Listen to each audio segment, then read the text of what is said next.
We're following breaking news in the police investigation into the fatal attack on a Central Ontario restaurant owner last month. 3 men from the UK have now been charged in his death. The development announced at a police briefing last hour, and the CBC's Sarah Galashan was listening in. So Sarah, what can you tell us? Yeah, Andrew, this news is 17 months in the making, because Sherifer Rahman, 44 years old, he was violently attacked outside of the restaurant that he owned in Owen Sound. That was August 2023.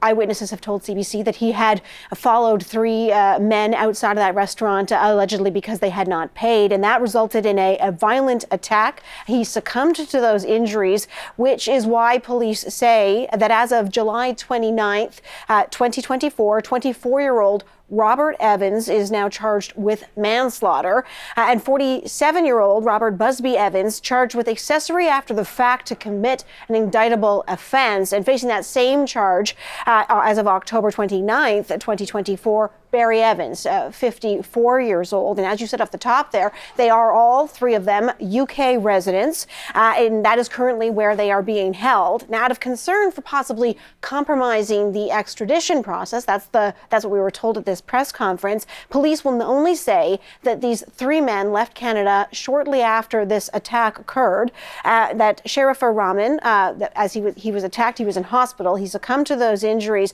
They are offering little information as to why these 3 men were actually in Canada, in Owen Sound, at the Curry House that night in August 2023. But take a listen to a little bit of the question and answers that we got. All 3 individuals are residents of the United Kingdom, and they were here visiting Canada. So they were tourists? They were here visiting Canada.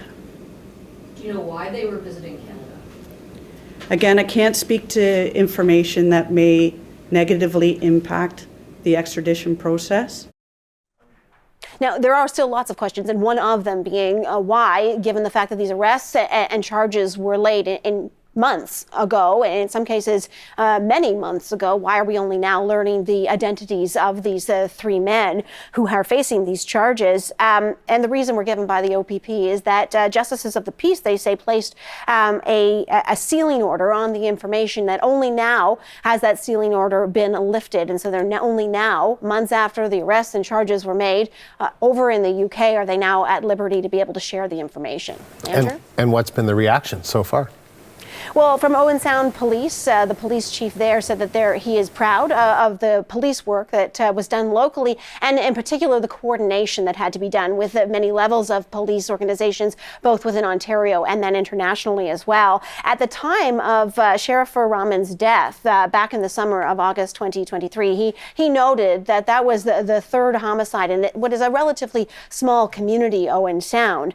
And so they found themselves to some extent overwhelmed. And then, of course, this investigation became complicated, is how they have described it. And now Rahman was well known in the community and well loved for his charitable works, for the way he gave back to the community. He sat as a volunteer on boards, and there was a huge outpouring of support for his wife and his young daughter, who remain in that community, and for the restaurant, the popular restaurant that he owned and operated, having immigrated to Canada about 10 years prior to this happening, and choosing Owen Sound as a place to settle. His wife did not speak publicly. She did, though, issue a statement. It was read at the press conference. Just play a little bit of what she wrote. Although it is a complicated case, I have faith in the rule of law.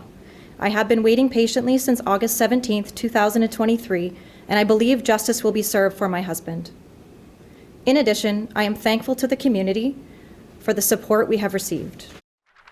As I say, Sherifer Rahman, he was 44 years old. He leaves behind a wife and a young daughter who would be about 7 years old at this point.